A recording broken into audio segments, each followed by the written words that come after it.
జై గణేశం. ఆది గణపతి అయినవిల్లి గణపతి. ఈ రోజు జులై 28 ఆదివారం వివిధ ప్రాంతాల నుండి వచ్చిన భక్తులు శ్రీ విఘ్నేశ్వర స్వామివారి అభిషేకం, శ్రీ లక్ష్మీ గణపతి హోమంలో పాల్గొన్నారు. స్వామివారి ఆలయం నందు సాంస్కృతిక కార్యక్రమాల్లో భాగంగా చిన్నారులచే కూచిపుడి నాట్య ప్రదర్శనలు కన్నుల విందుగా జరిగినది.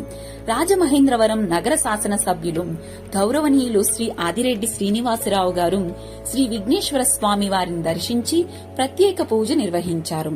వీరికి ఆలయ మర్యాదలతో స్వాగతం పలికి అర్చకులు వేద ఆశీర్వచనం అందచేసి శేషవస్త్రములతో సత్కరించి తీర్థ ప్రసాదాలు అందజేసినారు.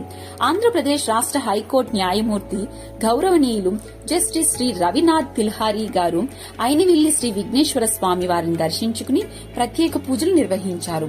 ఈ రోజు 1413 మంది అన్నప్రసాదం స్వీకరించి 63,818 విరాళంగా సమర్పించినారు. ఈ రోజు